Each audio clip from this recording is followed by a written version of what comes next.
Black Lives Matter Day of Action protest peaceful, but shuts down Liberty Avenue. Pittsburgh KKK activists and protesters by the hundreds gathered in downtown Pittsburgh Thursday afternoon, shutting down a busy street during rush hour, for a Day of Action demonstration. The group gathered at the Wood Street T station, and the event got underway at 4:30 p.m. between Strawberry Way and 7th Street.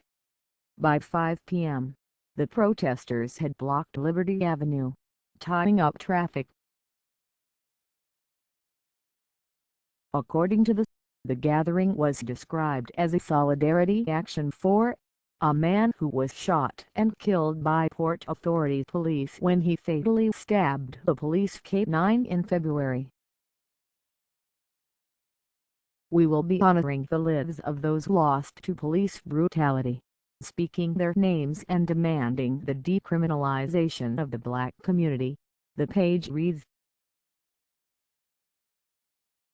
The event was organized by the Alliance for Police Accountability, and the group was calling for action, including police be held accountable and tried in a court of law for the extrajudicial killings of black people.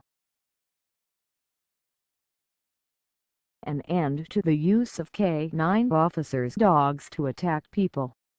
District Attorney Stephen Zappala resigned from his position. Port Authority Officer O'Malley be fired and prosecuted. Adequate and culturally relevant training for police officers on how to interact with people who have mental illness or a disability. The protesters lit 2 candles, symbolizing lost lives. They say they just want to be heard and won't stop until they are. I think that we have to make sure that there is a presence, the people, who are countering the lies that say that black people don't matter, said protester Julia Johnson. Essentially, that's what we're fighting right now, is making sure that people are not allowed to say these racist, horrible things, and be violent towards black people. The speakers at the protest all had personal experience with some form of law enforcement. I'm a pacifist, and I really believe you can't be silent. You have to take a stand. I'm glad Pittsburgh is one of those cities that knew it was important, with all of the killings, to make sure that we were heard, Celeste Taylor, another protester, said. Elected black officials met earlier in the day to announce their own initiative in response to the quality of life in minority communities.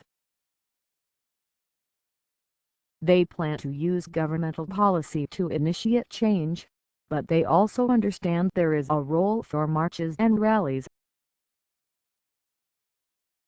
There is a lot of pain for what's happened in our community, some of the things that's happened on the national level, even on a local level, said Pennsylvania Representative Ed Gateney.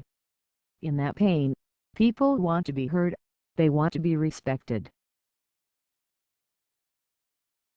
This is not about them becoming rambunctious. This is about bringing rise to an issue, and an issue that should be concerning to all of us, said Pittsburgh City Councilman Daniel Avell. They are not coming downtown to be disruptive. Still, employees who work in the area were told to use caution. One email, sent to employees in building on Stanwix Street, instructed people to use caution if they plan to be utilizing the area during their afternoon commute. Some local businesses weren't thrilled either about how the rally could affect Thursday evening business. Tonight is a big night for us with things happening in the Cultural District and Pirate Game. Ultimately, does this affect my bottom line? Said one business owner. But by 6 p.m., the road was reopened and traffic was flowing again. In all, The road closure lasted about an hour and 15 minutes.